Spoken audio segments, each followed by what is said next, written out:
All right. And welcome to another exciting installment of the Terrorisk podcast. And I think we're coming at you with episode 57 today on this glorious day, this Monday of all fucking days. Hello, happy people. How are you doing today, Brendan? I'm okay. Just started work again. Cool. So we decided that the theme for this episode, or the topic of discussion, will be vanity, self-image, and how that correlates to mental health. For example, if you don't look good or you don't feel like you look good, and it's gonna fuck with your mental state, you're gonna hate yourself, and you're not gonna wanna be seen. You're gonna be awkward talking to other people. You can't look them in the eye. You don't want them to look at you, and it's terrible. It's a terrible way to be. It's a terrible way to live. But on the flip side, we also agree that if you obsess too much over things like vanity, that could also make you miserable, right? Yes, definitely. Have you ever had any type of dysmorphia, like when you were a teenager or anything like that? Growing up, I had some issues about my penis. Because I didn't really see too many other guys' penises, and then I grew up around the stereotype like Asians have small penises. But then I got older and I started seeing like a lot more penises in person. I'm like, you know what? It's really not like that. Like I'm not in a bad place at all. How do you see all these penises? It's just over time, you see them. Like your friends will just pull them out. They'll streak in front of you. You spend enough time in locker rooms. There's always that one guy in the locker room of a dojo who's gonna strip butt ass naked to use the shower. It's like you're like, what are you gonna do? It's the locker room. The most penises I ever saw was in summer day camp when I was like 10, 11. Yeah. And it was weird because, back then, like, we're 10, 11, and, like, some kid would always go, like, whoever looks at me is gay. And just because somebody yelled, you looked in that direction, and then they start whipping That's how they get you. And they start whipping you with towels. It was weird because you have a bunch of little boys. You're a little boy, too, so it's not weird. You're also a little boy. You better not look at my dick that's just hanging out here. No, otherwise, nobody has a dick yet. You have a peepee. We are 10. We have peepees at this point. These aren't cocks yet. No, there's no dongs there. But like, it was weird because we all got undressed in front of each other. I thought it was weird for me. I'm like, okay, I did it real quick. But then like the older guy, as you walk through, holds you down. It was cold too, and then you went into the pool. Summer day camper is fucking weird. Well, like I had. Yeah, before I seen other cocks, I think every guy, even if their dick is huge, probably has penis problems because they don't know yet. Yeah. The truth is, as long as I realize, like, when it comes to, like, with, like... I have something funny. I'm sorry. No, what are you saying? So, one day I was drinking in the woods with JoJo and Mark, and I'm a little drunk. We're, like, 15 or some shit. This is way before Lucky Fucks or anything. I'm drunk, we're walking through, and he picks up this stick, a pretty large stick. It's like this, right? Yeah. And he goes, this is 6 inches. And I'm like, no, it's not. And I punched him in the face. Like, it made me angry because I'm like, because if this is fucking 6 inches, that means I'm like 3. What the fuck is wrong with That's you? That's mad funny. But this thing was like at least 9 inches and shit. But I was drunk and I'm like, no, it's fucking not. Because I almost believed him. That's hilarious. Because everyone measured there. I think everyone's measured these days. This dude literally brought up a stick, said it was 6 inches, and acted and like triggered your ass. Yeah, it upset me. I'm like, what? That goes down to like, really? Is this supposed to be that big? That's crazy. Ever see the porn ads where I wanted to make a sketch one because they have those porn ads that are like, everyone, come on, you watch Pornhub. Every one of you fucking watches Pornhub. So you have the stupid ads, it's like, grow your dick 8 inches in 6 weeks. And like, you see like this thing that's like almost the size of his leg. And I'm like, dude, if those actually worked that way, it would be horrible. Imagine if you actually took those dick pills, you woke up the next morning, and you can't fit into any of your pants. You can't go to fucking work. This thing is like a fucking python going down your fucking leg. You don't know where to fucking put it. Like, because these ads are over the top. Oh. Because they say grow your dick in 6 weeks, but it's like a 15-inch cock. It's like, I don't want that, please. How am I going to fuck anyone? I can only put it in like a quarter of the way. I'm trying to remember the ads that I would see on like porn sites. It's been a little while, but like honestly, so usually the ads that I would see that I would always laugh at would be like, meet single moms in your area that want to fuck right now. And I'm like, okay, yeah, sure, they want to fuck right now. If they're in my area, then I I should just get off the computer and go out, right? And just go around the neighborhood, a couple block range, right? They should be right fucking there somewhere. Yeah. Who wants some dick? I'm 23. I got stamina. You know, like I fuck old bitches. Nah, but we all know that's not how it goes down. It don't work like that. There was a woman on my paper out that came out and like sometimes you can see a titties. I know she was doing it on purpose. That was much better than the Puerto Rican guy who came out with his dick out all the time because he was a pedophile. Yeah. Oh, it must suck to be a pedo. Oh, fuck. Imagine like the thing you like sexually is like the worst thing ever to do. That must suck. It's also, we don't fully know like what determines someone's sexual preferences. Like we don't know. I lived with we don't know. Registered sex offender once, and this guy, you know, he took pills to make him not horny. It was like certain antidepressants. Chemical castration. It was that, and it also made you not horny. It also made your dick didn't work. Yeah. But like every once in a while, he'd say something like he'd say some weird shit sometimes. Like I'm not gonna talk about his it, shadow. actually. I'm not gonna talk about his shadow manifests. Yeah, and I'm like, please don't say that around anyone else because they're gonna beat the fucking shit out of you. Yeah, dude. they'll kill like, him. I'm cool. I'm sorry. Just don't do anything. I don't care if you like this stuff, but you can't act on this ever. Yeah. You're not allowed. Well, if he went to prison, he wouldn't last a day. They would kill his ass. If I was a pedo and I got in trouble, I would just beg for the death penalty.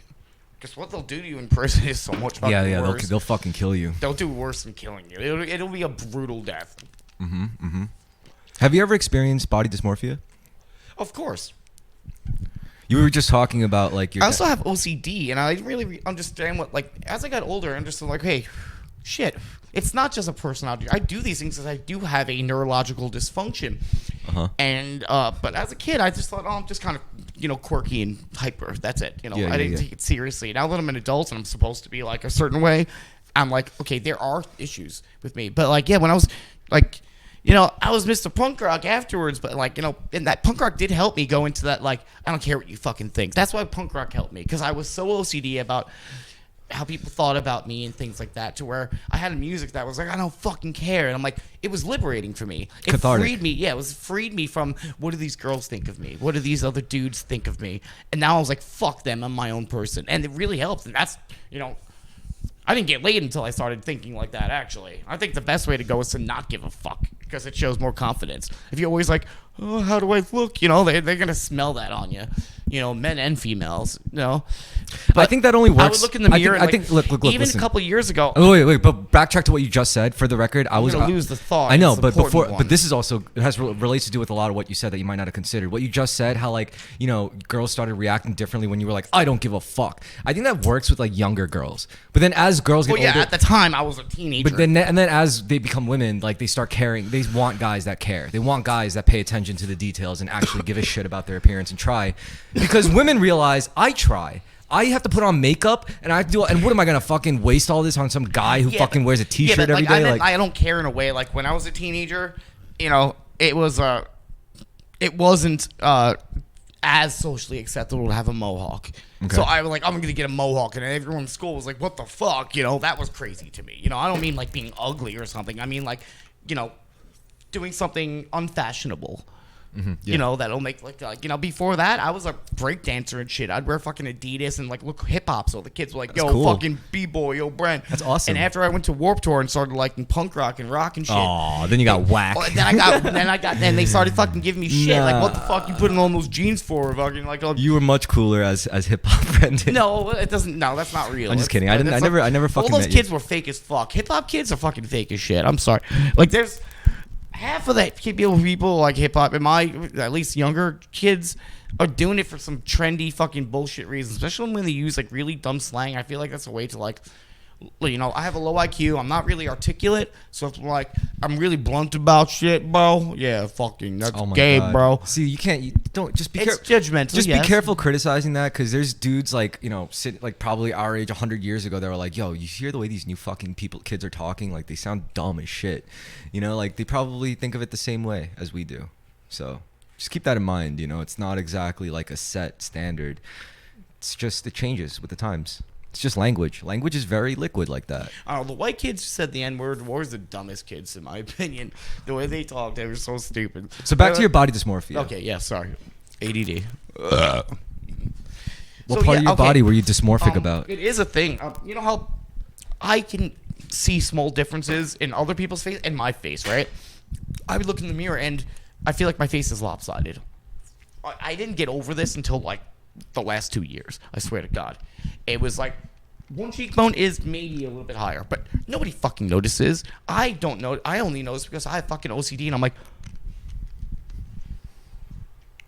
fuck. Like, I'm like, and it would freak me the fuck out that one of my cheekbones was higher than the other one. Interesting. Or one cheek concaves a little bit more than the other one, which I realize it's not a fucking defect. Nobody's completely fucking symmetrical. Yeah. You know, I'm not like Quasimodo or no shit like that. Like I say, you know, nobody notices, but I notice. And it freaked me out. Like, I think I looked like a freak or something. How did you get over it? I don't know. Eventually, like right now in my life, I don't. You don't care as much? No, it's not that I don't care as much. I feel good about. I look in the mirror and I give myself a little smile and I feel handsome. I'm like, you look fucking good. Like I'm like, oh, I'm fucking ugly. And I did that for so much of my life. But I look in the mirror now, I'm like, why would I think I'm a good looking dude?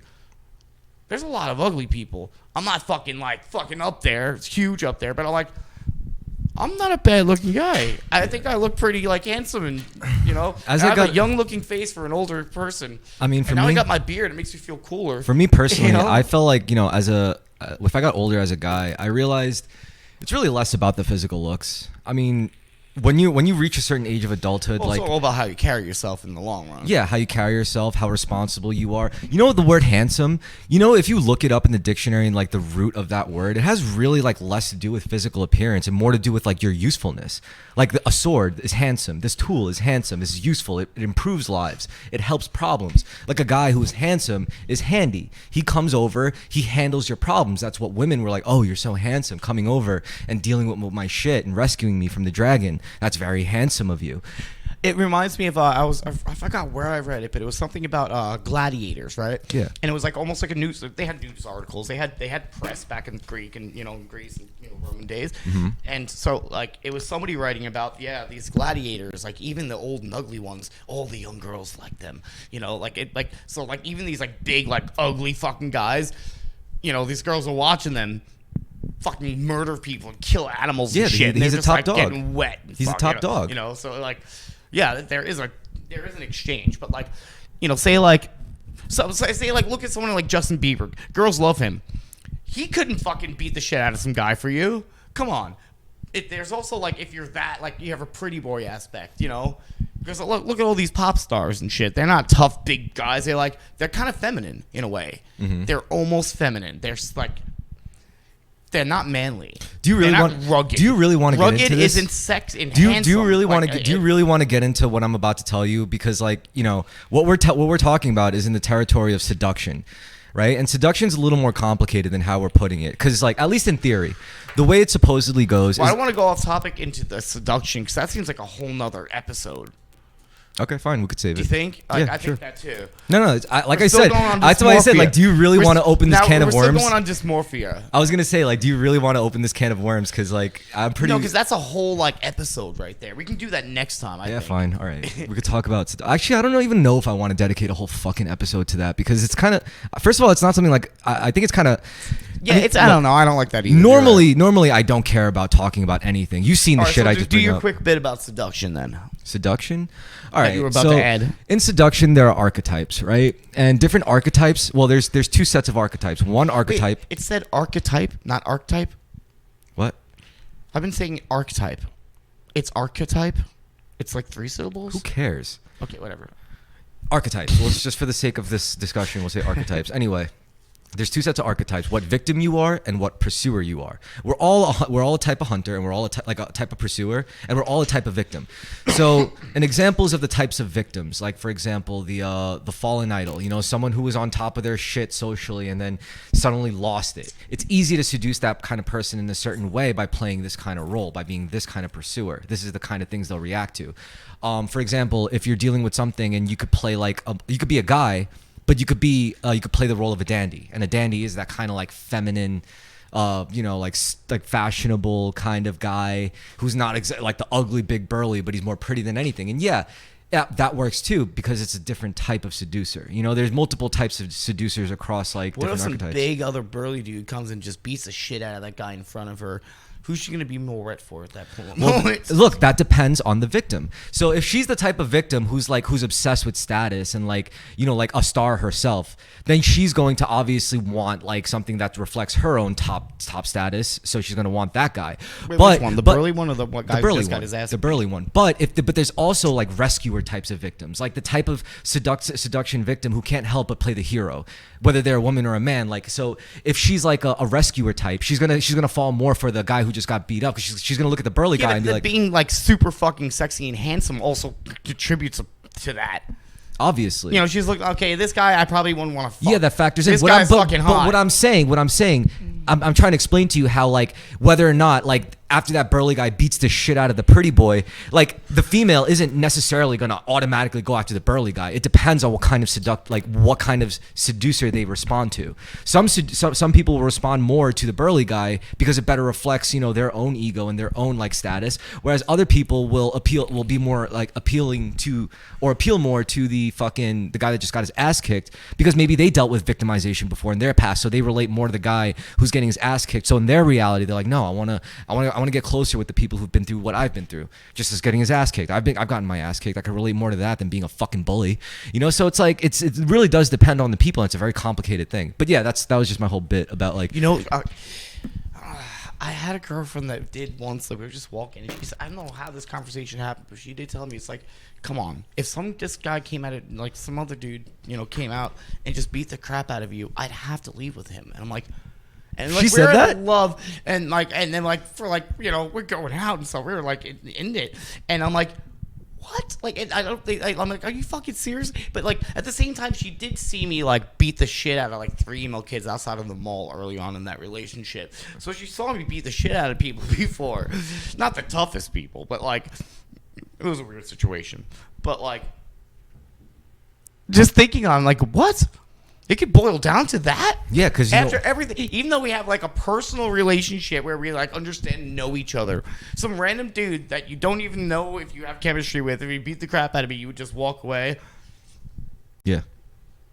I don't know if it was a lie just to fuck my ego a little bit or anything, narcissistically or something. I mean, it's probably nothing to do. Probably a little bit of both. It's probably nothing to do with you at all, to be honest. It's probably more to do with her own trauma. She probably dealt with some shit by a guy, and the only way she feels safe if she's with the toughest guy. Sorry if we were close to each other, but like my number one survival need that needs to be filled is the need to be physically kept safe, and I can't do that with the guy who's going to beat the shit out of my boyfriend that easily, fold him.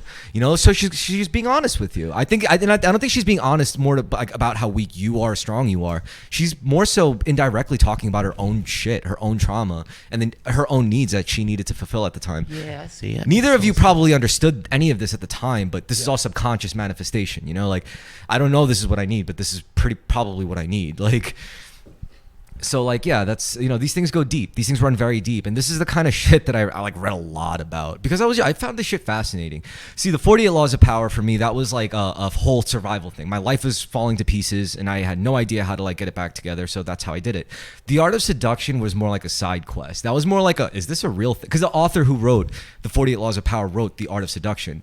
So I fucking crazy, man. Yo, you should see some interviews with him. He's actually a really nice, like soft-spoken guy. He's like this mousy little, like, he's like, this is how you look out for manipulative people. It's like he's a genius. I love him. Robert Greene is the fucking man. I'll have to read into it. Even if I don't agree with it, it's fucking interesting as shit. That's why I read it. I was like, this just is like fucking I interesting. like to read a lot of religious books just because I don't believe it completely, but it's so interesting how people came up with this. Well, you know what's funny? If you look at books like the 48 Laws of Power and the Art of Seduction, what I found so fascinating was when he's telling you each law or each concept, he's not like just making shit up or saying something from personal experience. What he does, he's like, let's take, for example, the great Duke of Italy in this century. Yeah, he's not just going on. No, he's not just saying, I know. No, he's saying, taking just look. This happened. Yes. This happened. Look at this. Look at the pattern here. I looked at the pattern. I'm telling you. Yeah. Because I do hate when you have somebody who's like, like you have all these YouTubers like alpha male theory and this guy is talking only from his own experience. Exactly. Yeah. And I'm like, just like, shut the fuck up. Yeah. Shut your fucking mouth. There's no such thing as the alpha. Like you're not. But if they're wolf. drawing from history, that's different, right? Because you're drawing from actual observable things that have recorded to have happened. Yeah. And and at least to his benefit, he even applies multiple examples, you know? So it's like, it's not even, yeah, this might not have happened exactly the way it was recorded, but here's a more recent example, 1963, you know, like blah, blah, blah. Like, you know, so it's like, it's great. He does his fucking work. He does his research. Like he does his shit. He backs his shit up with like historical anecdotes, and he updates his shit. Like he's very thorough, very diligent, and that's why I like his work. And it's helped me out a lot, like a lot. It's not even like it's made me like a worse person. If anything, I think it's made me like better able to interact and deal with people and How their do you issues. think body dysmorphia works? Do you think it's like actually everyone, like if I look in the mirror, Yeah. and then I come out and you see me with your own actual eye, because I'm looking at a reflection. I can never actually look at myself in real life. Yeah. Even a video is not the same. You're seeing me for real right now. So the body dysmorphia, I guess, would be like I would go to the mirror and see something completely fucking different that you see. Like, how do you think that works? How do you think, like, somebody looks at themselves and all of a sudden they look different to themselves? They look fatter than they are. They look skinnier than they are or something. Or their face looks more fucked up than they really fucking is. Like I remember watching, Doug was a great show. There was one episode just about a pimple. And like he looked at it and was like, blah, blah, and then these episodes he always had like obsessing about something happening to him, something small that he blows up in his mind, and then Doug eventually goes to the date and goes to that actual prom and sucks it up and fucking does it, thinking he has this fucking gigantic monster fucking zit hanging off that everyone can see, and in the long run it's just like nobody notices. That's nothing. easy. You want me to answer? But that was a good show because You want I'm me like, to- that really is me sometimes. Okay. So you asked me how do I think body dysmorphia happens? Yes. Well, what you just said, your thoughts on it before, kind of gave us a little hint or a clue that we could follow when you use the word obsession. So yes, obsession. Let's call it that, right? So here's the thing about obsession. My theory, my working theory, because some people could just be broken in the head, but when it comes to obsession, I think that generally comes from a response to a trauma you may not even necessarily remember.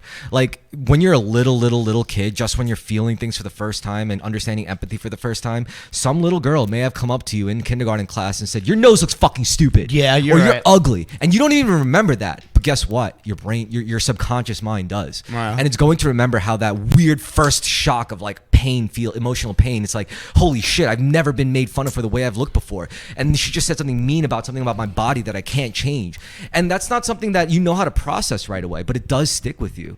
That's what manifests. If that shit is left unchecked, it literally manifests into a body dysmorphia. Yeah, everything that happens in the early fucking years. Really Because we're gets you, talking. huh? Because if you want to talk about obsessions and you look at the things people are like often obsessed with to an unhealthy degree, it's clearly filling a traumatic void like a void left by a trauma.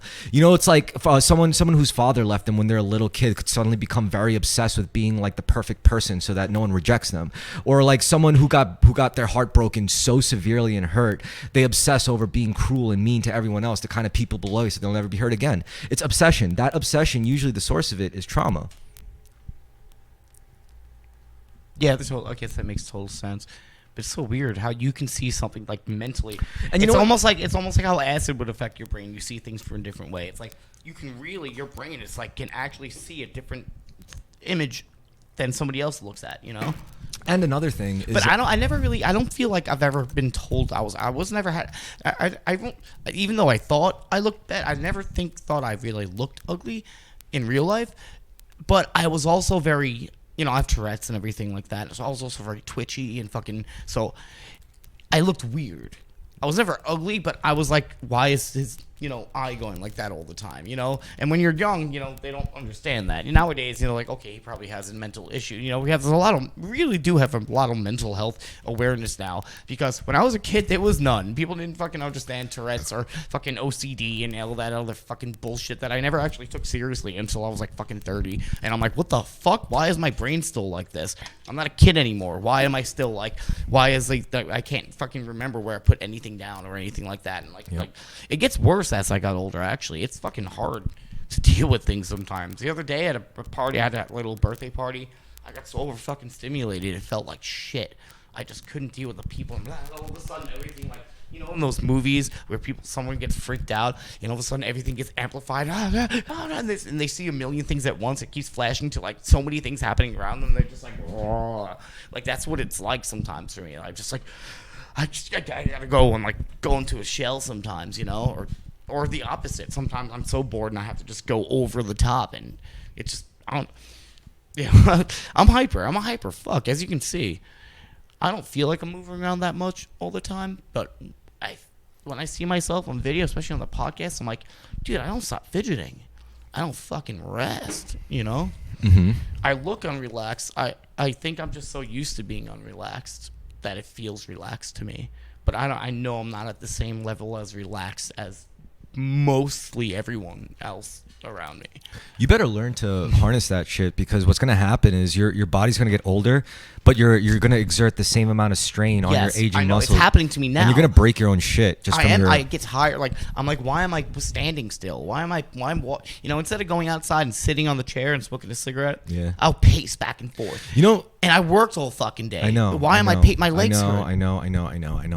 You can't control your shit. So this is why I'm saying, like, at this point, I don't think doing martial arts should be seen as something like. Oh, that's a good thing. I think for it's me. something that you need at this point. If you don't do it right now, you're gonna regret it for the rest of your When I was fucking life. 12, I got took into Dragon King's karate. Okay, yes, and you said this before, and then you broke your leg, and yes, we know the story. But now that's the old story. Now it's time for the new story where you do this again. It's time for you to get back into it. It's not even. It's a necessity. I don't know if I got the money to pay. That shit's expensive to pay for fucking classes. Well, I guess you gotta make sacrifices to get a better paying job. Take an online class. No, I like my job. It pays enough right now, and I get raises. It's a union job. I need a fucking union job. You know, it's secure. Yeah, but there's other ways to make money besides getting different jobs. You know, you could get a side hustle going. I'll help you. Think positive, you know? Like, you don't... The only side hustle I ever do is busking. And Okay. that's just fucking cigarette and beer money. All right, money. we'll talk about it. I could help you out, man. Metro card money, maybe. Maybe I could think of ways to increase your revenue as you busk, you know? I'm literally taking a class for that sort of thing. It's not anyway. illegal to put your... I'm not going to say, you know, pay me cash app, but I can just put a sign with my Cash App thing. Because a lot of people don't have cash. Because a lot of people like, that was fucking amazing. They'll stop and be like, I don't have cash. Look, I'm really sorry. Listen. If you want my advice, I'll tell you right now. What you should do is you should make some good, decent recording videos, like content of you playing acoustic. Listen, let me finish. Put it on YouTube. Then when you go out to busk, you give out like stickers or something, like freebies. Like, here, take a sticker. And this on your sticker is the link to your YouTube where more people could see that. And that's just going to help you out. Or I could make a recording, get CDs, and if I'm busking and they like me, I can be like, hey, if you want, I have my original stuff on this CD. You can buy it for like $5. All right, but what I said is more cost effective. For example, what my method, you could just... I've done CD sales a lot when I was in the bands. Okay, I'm just saying, let's think of it materially. It's cheap. Look, let's think of it materially, right? What's going to be cheaper for you? Actually going out, buying blank CDs, burning each one, labeling each one, or just putting your videos on YouTube? Listen, the most expensive part of that process is really paying somebody to record it. Now, if you would fucking record me doing some acoustic simple shit, not a whole band and something, you need a studio. So what are you going to do, buy CDs? That's so easy. So you're going to buy CDs and burn them? Yeah. And how many of those do you expect to have? I can make hundreds for cheap. Hundreds, right? For cheap. Okay, well... I won't start with 100, but I'll start with like 50. All right, just for scale, right? Generally speaking, digitally, if you put it on YouTube, thousands of people could see it in a day. That's more. But they're not paying for it. I mean, CDs is something I'm selling. So if I'm paying $1 per CD, I'm making $4 per CD that I'm selling on the street. They walk by, I'm like, hey, you want to buy a CD? I have like 5 original songs on there, you know, and like a cover of this, whatever. You know what? You should have CDs, like just to have. Even if that's not your main strategy, you should have CDs. I could give a lot of people like, where's the music? I don't have the music, like acoustic shit anywhere. I should maybe make a couple more songs, do some of the other songs I've been doing, record it, and CDs. Like really, you will get like maybe like 70% profit per CD. From my experience of doing it back in the day. Look, we'll talk about it. All right. Well, after this cast, but I just want to. All right. So I want to ask you. We're getting totally off topic. No, here. it's fine. Who gives a shit? We're as long as we're staying on the main thing, which is vanity, self-image, and how that correlates to mental health. And what I want to also bring up is you said when we brought up how obsession can be really unhealthy because it's usually born from like a place of traumatic experience. But what if you're too vain and you too and like let's say you're already like not hideous, but then you still like obsessively try to like improve your what is it, your image and your looks. Well, I think it's just like anything. You get money and you're like, I can get more. You get material things and you want more. Yeah. Just like anything. So if you're already fucking a 10, whatever I don't like those numbers. I just say it, but I don't believe in numbers. Shit, it's stupid because everyone's different. But like I'm saying, like you can be fucking gorgeous and be like, but there's other gorgeous women out there. I could be the most gorgeous. Fuck that bitch. Like she's almost as gorgeous as me. I need to step it up. There's always other competition. Now you're in this level of competition. It's like if I was playing Pokemon, I'm on Great Ball League and I make it up to Master League. I don't gotta be better than the Great Ball. I gotta be better than the Master Ball League now. So basically, what you're saying is, if you're a gorgeous person, people are always going to compare you to the next gorgeous person. Yeah. So like, okay, you're this gorgeous actress. But oh god, this gorgeous actress. Yeah. Okay, you gotta step it up now. You gotta be what if that one's more gorgeous than you? So what's the solution to that? Like, how would you fix that kind of obsession? You just, I guess you do whatever you can. Fucking your makeup. You fucking, I don't know. You know what I think would be a good solution? It's like, yeah, you could. I'm saying it as a female, as if that's. Is that, you think that would be more common than a male being like that, like a celebrity? No, I or think gorgeous both. Male? I think both genders could be like that. Yeah, but a gorgeous male, at that point, if you're that gorgeous, you just got to work on other things to be better than other males. You don't work on your face. Listen, this is what I was trying to say. So whether you're a man or a woman, let's say you're in that whole like pretty race as a female, and you are pretty. At some point, if you're pretty enough, you should just stop fucking focusing on it and do like karate. Do something cool that other girls. Because that will actually make you more attractive. Because if I see you and you're like a quote unquote 8 out of 10, but you're like a black belt in judo and you fucking go mountain climbing or you go sky, I'll be like, fuck that. Like, I'm gonna choose that chick, because she's doing shit. Oh yeah, for me, it's like I see a lot of females, and I'm like. I can tell that I'd be like physically attracted to, or sexually attracted to, but I'm not actually attracted to them because because it's not like she's not cool. But here's the thing. Like I'm attracted once they say something cool, I'm kind of fucked. You know what that means? If they say something that resonates or it's really cool or smart sounding or like funny, I'm like, oh fuck, oh shit, now I'm gonna fall for this bitch, But like if they're just hot and that's it, nothing. I don't feel shit. What that should tell you is that cool people are more rare than pretty people. There are more pretty people in this world than there are cool people. That's sad. What do you mean that's sad? If anything, cool people, the fact that they're so rare is part of what makes them so cool in the first place. No, there's a lot of cool ugly people, and the people don't want to listen to them. Really. What? There's a lot of cool ugly people. No, I didn't say there weren't. Okay. I didn't. Wait, Brendan. When did I say there weren't cool ugly people? When did I say that? No. When did I say that? Like nobody cares. Wait, what do you mean? But I'm thinking about it. Like I see a lot of YouTube, like gamer girl, right? Okay. There's tons of gamer girls who aren't textbook. They might be a little bit chunky. They're not like the textbook hot. But any YouTube video you go to gamer girl, the reviews on a game is like it's this fucking honestly, cute Brendan, little fucking I'm adorable sorry. fucking or sexy. This is the first time this ever happened on this podcast, but I really have no idea what the fuck you're talking about. Like, I don't understand what you're fucking trying to say. Okay, guys think gamer girls are cool, right? What the fuck do I care about gamer girls? Do we really have to specify that? Personality versus looks, right? At this point. No, that's not. That? Look, that's not what I said at all. All I'm saying is that there are less cool people in the world than there are pretty people. Yes, there's overlap. You will have pretty cool people, yes. But I'm saying if you look at the Venn diagram, the circle of cool people is smaller than the circle of pretty people. Is all I'm saying. Yes, there's that point in the middle where they both overlap. I'm not saying there isn't. I'm just saying there's less cool people than there are pretty people. That circle is bigger. It just is. That's all I'm saying. I wasn't trying to say there are no like cool ugly people. I'm just saying there's less cool people. I'm not saying that. Yeah.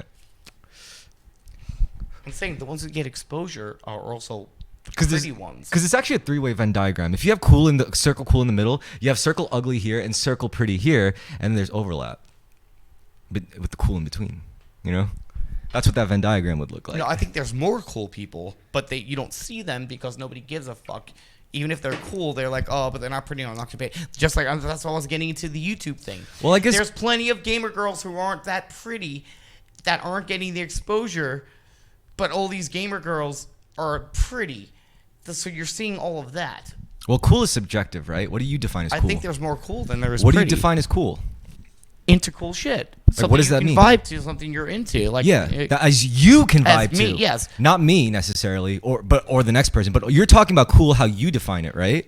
I guess a little bit, but like not just that. If you're super cool, but you're not super attractive, people aren't really going to pay attention to you. That's not the point. Is like even if you're fucking cool. No, that's not true. I think sometimes I think cool people get recognized regardless because they're cool. Maybe you just have a different idea of cool than I do. You know, like maybe we have a different definition for it. Then why are all the gamer girl videos all hot? I don't know, but here's why are there some maybe cool, you just maybe you just have lower standards for cool. I don't think gamer girls are all that cool, to be honest, man.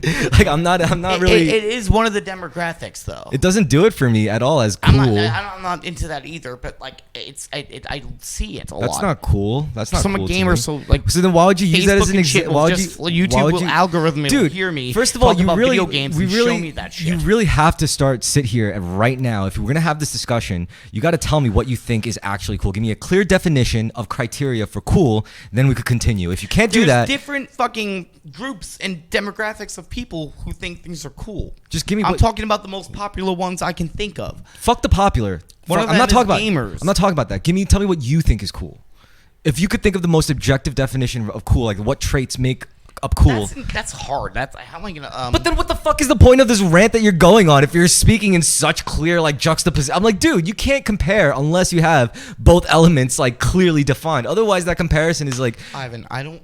Bullshit. I don't always know what you're saying. I'm talking about. You know, it just starts going, and the brain just goes to the mouth. Oh my god, that's so funny. That's the funniest shit that's the most honest thing I could say right now. That's so fucking hilarious. All right, if it's too much of a strain, we can move on. So yes. All right. So cool versus pretty, right?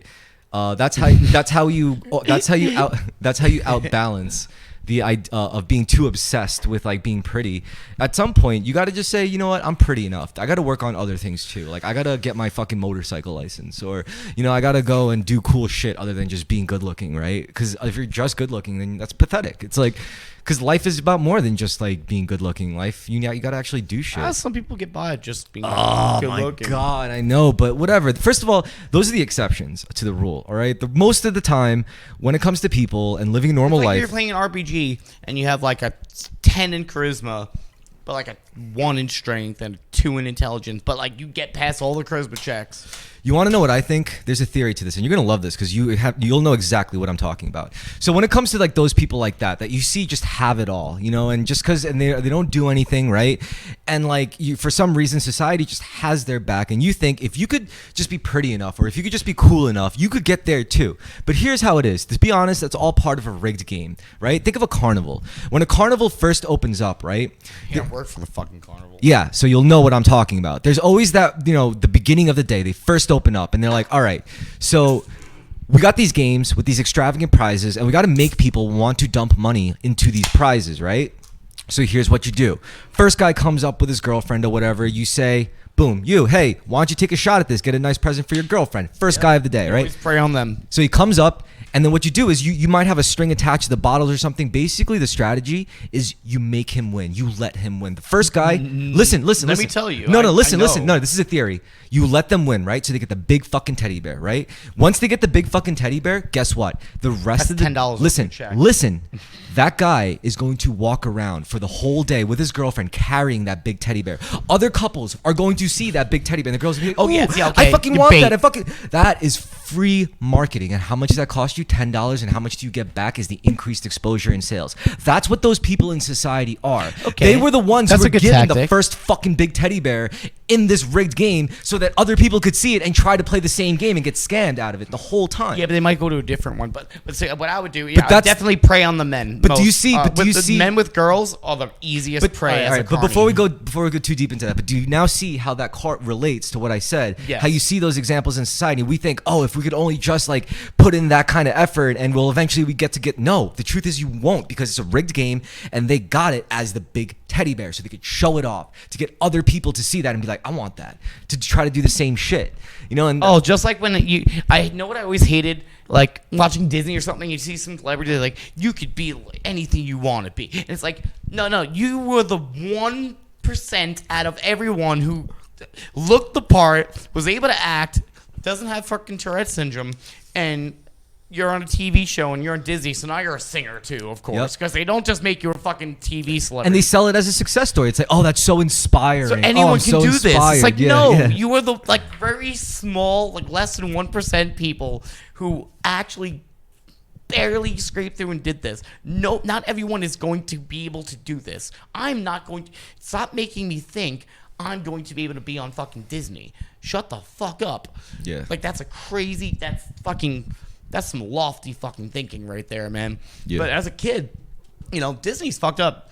Even the Disney card, we were talking about this the other day, right? Disney cartoons, like especially the romantic ones, like They sell you in a really wrong like, idea. Oh, you can just be like Aladdin. You're a fucking poor piece of shit. There he goes with the in Aladdin. fucking Agrabah. That's not even a real place. It's some supposedly princess. somewhere in fucking India. Yeah. And you'll find a magic genie. Yeah, something fucking. You're just gonna be. And I swear to God, that mentality. Sometimes when I was really feeling down, I'd be like, I'm gonna let me find just, some let me just magical- go walk along the boardwalk with my headphones on, and I'm just gonna run into fucking Manic Pixie Dream Girl or some shit. You Like know? the movies. Yeah. And or kick a can the weird way, and all of a sudden something fucking happened. Please, fuck, damn it! I watched the fucking movies. Why isn't it happening? It's terrible. I'd be walking down like, oh, woe is me. Oh, the magical thing happened and changed my whole fucking life. And I swear to God, I took that for so many years. It's so bad. I don't walk around expecting anything like that now. I just try to be cool and nice and make my own shit happen. But like, Yes, really make your thought own shit if happen. I just walked outside enough, if I just didn't stay in my room, if I just fucking went out there, this bitch broke up with me, it's been like fucking 6 months, something needs to happen, and I would just go walking depressingly, like as if I'm just gonna be this depressed fucking guy and something's gonna fucking happen, like I'm gonna find a new bandmate or a fucking girlfriend or something's gonna fucking happen. And that doesn't, that's how life fucking works. But Disney fucking, All right, ooh, they listen. fuck with you. You know what I think it is? So the reason why we fell into that, like why we leaned into that so hard as young people. maybe- Listen. No. Listen. Let me It will explain. happen. Let me explain. Can you just let me fucking explain? All right. So the reason why we sink into that kind of mentality so easily is because it's safe.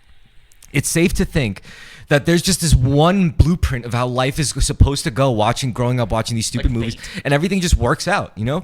And it feels good to lean on that, right?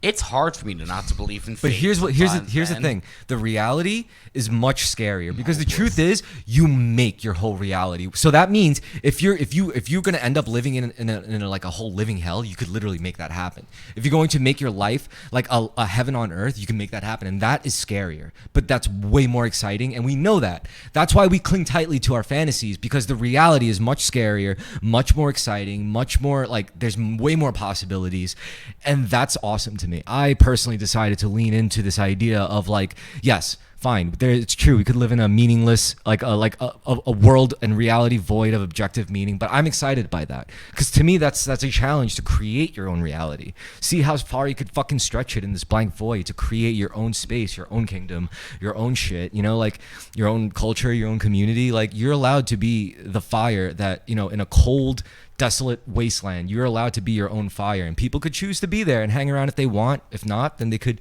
seek the next light. But if you could be your own light, then you're your own entity. Like you have agency. That's how you operate in this world, freely, truly free, regardless of who has what kind of stranglehold over you. If you always know like what you're actually supposed to be like in charge of and responsible for in your own life, then who can really hurt you? You can only really hurt yourself at that point. So I want us to move on to the topic of mental health, if that's okay with you.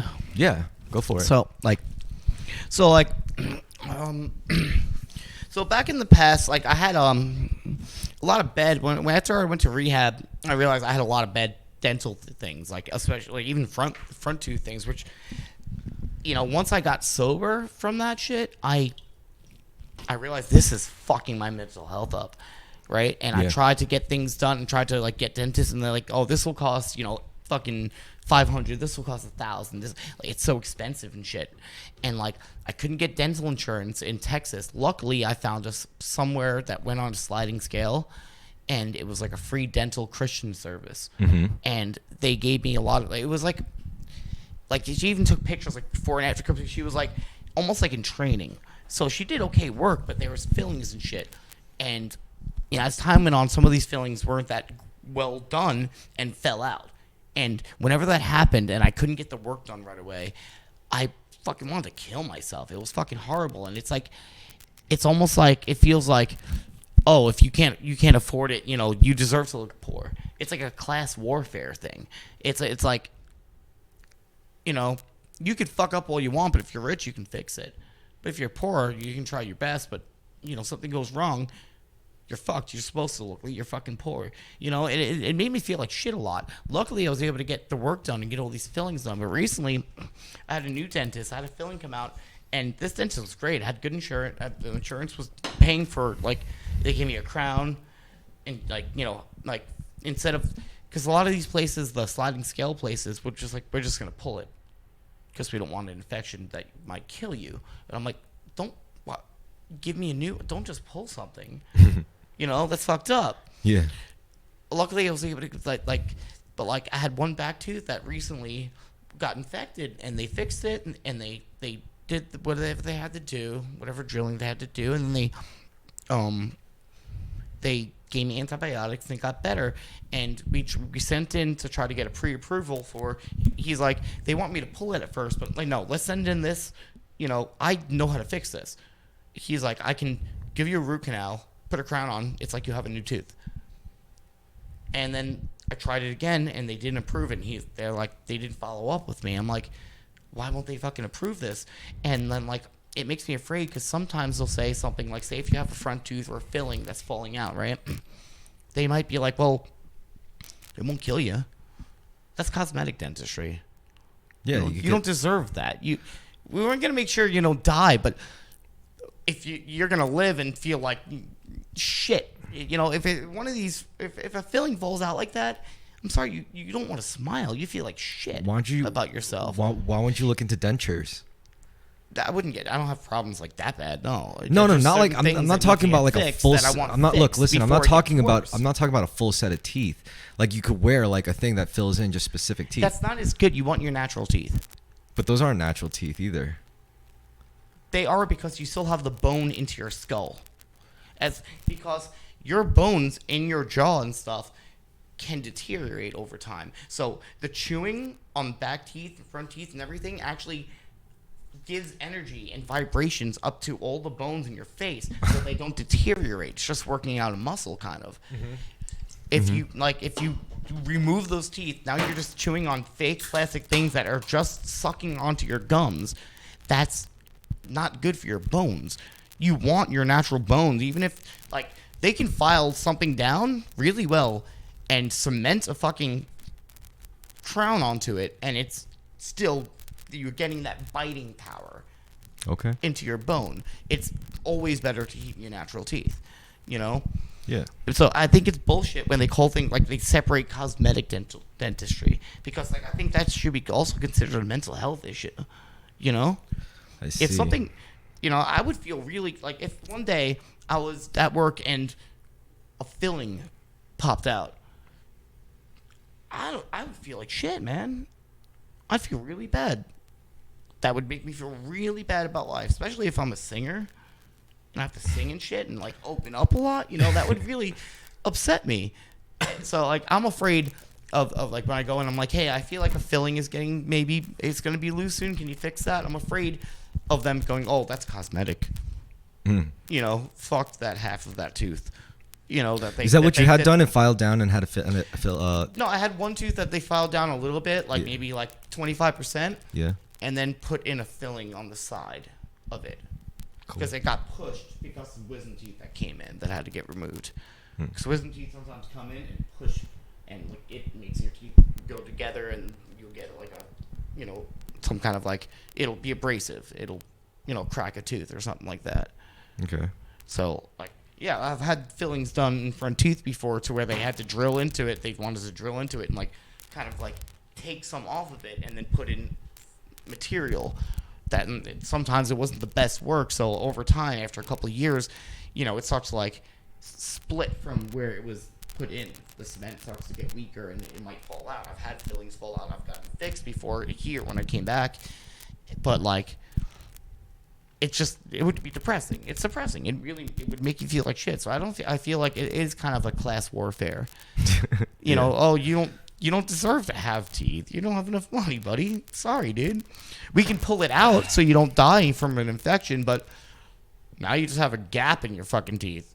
The way I Fuck see you. it, the way you I know? see it, when it comes to shit like, I don't know, certain things, especially when you, this is what I've realized as I gotten older. Like every time you try to address stuff like that, it's really just, you're just trying to race against the clock. That's all you're doing. Like, it's all going to come apart eventually. Yeah. All you're doing is just putting off the inevitable. And that is more vanity than anything, because you're forgetting that no matter how much you try to fix your teeth are going to get fucked up no matter what you do about it now. Not true. Not completely true. I mean, look. You go all the way to old age with perfect teeth. I'm saying, look. Dude, I knew people who smoked meth and still had I'm saying you're not gonna look. You're not gonna take your perfect teeth with you into your fucking Actually, into your death. they dig up bodies and teeth are still there. Okay, I'm saying, like, what's the point of having perfect teeth when the rest of your body is like an old sack of fucking shit? You know, like, dude, you can't stop it. There's no point in focusing and obsessing over certain things like that. But when you're young, you gotta get shit done, fixed. You're not that young. You're not that young. I'm not that young either. Well, we're not that fucking old, but we're not that young, you know? I think 34 is still kind of youngish. Anyway, you're old enough to just ride out what you got. Honestly. You're old enough to just now. If you could fix things, you fix things. Maybe. I mean, if I had excess money, yeah, I probably would. I probably would, you know, do some shit that I wouldn't do now. Like, I would probably You should get fucking health insurance, dude. You gotta get checkups anyway. I do. I use my dad's health insurance. I see an endocrinologist, a dentist. Yeah, well, you got a lot of fucked up shit going on. You got a lot of fucked up shit going on with you, though. A podiatrist, urologist. You know what it is? Asians don't have that many medical problems. You're right. They just don't. We just don't. No, yeah, the white genes. I mean, don't get me wrong. We get sick. It happens. We get cancer. All sorts of shit happens. But I think compared to the rest of the people, it's just not as much. You know, like I don't think so. Like, yeah, I see, like, you know, people in my family get, like, eventually croak, but that's because they're already, like, 85, you know, 90. Yeah. I'm like, yeah, that sounds about right. You're totally right. There definitely is a thing. It's a way of living, and, you know, it's like a state of being. Our genes in my family aren't the best. I realize, like, everyone has some kind of issue. Either it's gastrointestinal or something. Like, it might be a extreme acid reflux where it affects your head and your fucking everything else, and or it might be... you know, like maybe like dental problems. You have to go to the dentist a lot more than most people, or it might be a mental thing. I don't fucking know. We got some shit, I guess. I don't know. I definitely got alcoholism in my genes, 100%. 110%. Oh, definitely me too, dude. I got it from that, you know, because my real dad's not my stepdad who raised me. So it's just scary. Fucking random dude. To me, it's scary how easily I acclimate to alcohol. Like, I don't understand it, but I have this weird genetic relationship with alcohol where, yeah, I'll get fucked up, but it's like I don't. You know what I'm saying? It's almost like I just become more normal. It's fucked up. It's twisted and perverse, but it's like I drink and I'm just like, yeah, this is about right. No, I like to drink, like, a lot. I mean, it's just, and it's always been like in my own head, it's been normalized. Like, it isn't normal to, okay, I worked all day. Let's get fucking drunk tonight, every night, right? Or almost every night. You know what's even fucked up? More fucked up? Sometimes it's just weed, but it's like cross-cultural. Like you Irish do the same shit that the Koreans did. You know, it's like we just want to get fucked up, man. Like, well, if you like, I've had times. Yes, I was very more alcoholic, and I would be, you know, drinking all day. Yeah. I would wake up, take a couple shots, go to work, take a couple shots at work in the bathroom. Like, that's bad to me. If I could wake up, drink coffee, eat, go to work, be sober all day, get out of work, get home, do my laundry, take a shower, get into my room, turn on the video game, then crack a beer open, and then proceed slowly to get fucked up, that doesn't really seem like a problem to me. You know? Yeah, it's a lot of drink. I'm a heavy drinker, yes. I guess normal people don't drink every night, but yeah, that's just always been normal to me. My problem. And this is that first time I drank. It's like that gene, that alcoholic gene, was like just an added. Like it was just sitting there waiting to be awoken. All right. Well, my problem is it's not that like I know how to not drink because it's not like I go to sword class drunk ever. You know, like I'll know not when to. You have to do something. I'll know not to drink during the daylight because I have to work and I can't do work if I'm like. I don't want a wasted. midday hangover. So shit like that. Like I know the do's and don'ts. My only problem is like how normal drinking feels, how normalized it is. It's like it's fucked up because like it's like doing drugs constantly. Yeah. It's no, a drug. but it's not even like people would see it that heavy way. drug. It's not even like people would see it that way. I like look. It's not even like I try to drink every day, right? I go to the dojo, you know, like 3 days a week. So like let's say Tuesday, I go to the dojo. What do we do after every class? We crack a few beers and wind down. It's just a tradition. It's what we do after practice. Next day is Koreans are heavy drinkers. Listen. Next day is Wednesday. What do I do Wednesday? I was scheduled to do a podcast with Brendan, so I meet up with Brendan. We do a podcast, and what do? Crack a few beers. We drink, right? Thursday. What do I do on Thursday? I go to the dojo. What do we do after practice? We crack a few beers and we get really fucking drunk because that's just what we do. Friday. Well, it's Friday. It's the fucking weekend. It's Friday. So I gotta fucking drink. Saturday comes around. What do? I go Saturday. I go to the dojo, right? What do we do after practice at the dojo? We drink. We get fucked up. All right? So Sunday comes around. What do I do Sunday? Sunday is probably the one day out of the 7 days of the week I end up actually not fucking drinking. Because on Monday, what am I going to end up doing? I'm going to meet up with Bo. And if we're working on music, I'm going to want a few beers. So I crack a few beers. It's not even like I spend every day trying to drink. It's just that every day I end up doing something where drinking is involved. You know, it's like it can also be subconscious. Of course, because like I don't have to drink while making music, but at the same you time, kinda do. I have to drink. You have to drink. I don't have to have beers with my. It's bad. I don't have to. I go busking and I'm playing on the street. I'm like, and like all the buskers, we call it music juice. Yeah. If you're performing for strangers all fucking day, come on. You don't think a couple beers gonna like fucking make you go hard, really perform? Why do you and think musicians become such fucking alcoholics? It's a perfect job. I always thought about this. Like if you're on tour and you're like, say if you're like fucking Led Zeppelin or some shit like that. I don't care who you are. Rolling Stones. You have to be fucking this rock star, manic, crazy energy every night, and you're not that every night. Normally, nobody's that every night. But if you do, like, fuck yeah, Ohio every night. But if you make yourself do drugs every night, yes, you need it now. You're doing something unnatural. Yep. You're being woo every night for people, an audience of thousands of people. You're really not woo today, but don't do it. Woo! Don't yell. Yeah, you know, and then you become woo. Yeah, for sure. It makes total fucking sense to me. Hells yeah. Have a few beers, have a few bumps, you're good to go. You know, I was in a band where I played like every week or two, every couple weeks. You know, it wasn't like on tour every fucking every day for fucking 2 months. I am definitely on the road to becoming an extreme alcoholic, and I gotta pump the brakes right now. Like, if I want to dodge this bullet it's like I'm seeing myself. I think you got it pretty good under control. I'm seeing myself 10 years in the future, like with getting a DUI in the stupidest, worst way, and like I gotta pump the brakes like now, you know, because like I'm that kind of guy, you know, like I like to solve serious problems before they happen. So that's what I'm gonna do. I think I'm gonna ease up on the drinking, but I gotta figure out how I'm gonna ease up on the drinking because I can't just stop drinking. You know, like I can't just like I gotta plan this out. Like I gotta figure out my method. You know, like if I could. How can you refuse something that immediately makes you more relaxed and feel better about yourself and others? Even more fucked up, I go to my house, like my dad's house, just to visit my fucking family, and he's like, "You want a drink, son?" I'm like, "Yeah, Dad, I'll have a drink with you." You know, like what am I gonna say? Like that. What am I gonna say? No, you know, like I'll be fucked up. You know, so it's like it's fucked up. Every single situation I'm in now, it's like alcohol just naturally eases itself in. I'm like, God damn it, like yo, it's fucked up. Even the healthiest thing I do, which is martial arts, ends with beers with the mates. You know, I'm like, fucking A, it's really pervasive. Like, it's fucking crazy how much it's following me. I gotta control it before it controls me, basically. because that's what's gonna happen. It's not like we could just, me and alcohol can't just be equals. Like I have to dominate it, or it's going to dominate me.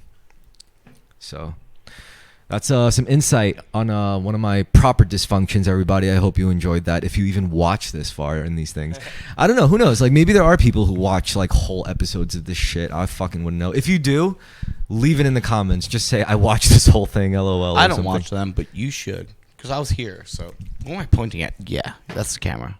Yeah, we still got it. We still got a bit of time left.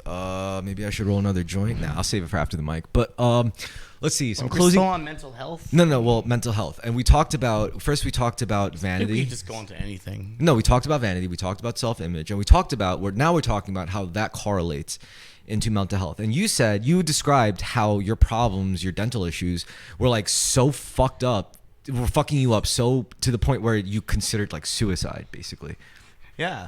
I got lucky. I was able to find a place that like did the work for free. Could you imagine if I didn't have the money and I didn't find that place, I'd be fucked. Could you imagine if you were like an acid burn victim? Like, how would you feel? like where half the face was just melted I have up. OCD, so any little problem, don't ever let me like look at WebMD, because I'm gonna be immediately I have cancer and I'm gonna fucking die. How would you feel about like if half your face melted off from like an acid burn? I don't know how to do with it. I think you could cope. I think it's easy. I think you'd be surprised at what you could get used to.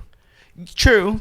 You can be surprised what you can get used to, but it's not nice. It's not fun.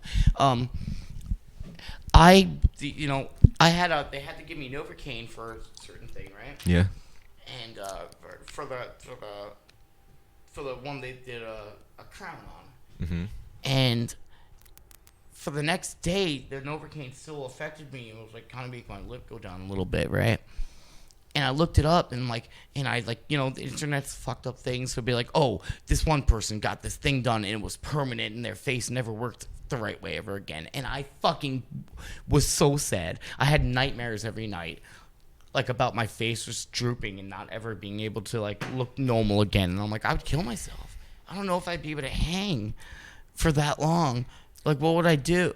Like, that's vanity. That's definitely fucking vanity. But like, if half of my face was just like for the rest of my life, yes, I dealt with diabetes. I dealt with so many things in my life. I think if I got, I don't know how many more fucking things I think if I got in like a with. sword fight or a knife fight and I got like a scar across my face, That's cool. That would be sick, yo. I'll be like, it hurt like a bitch. Novocaine shot hit a nerve, and now half of my face doesn't work.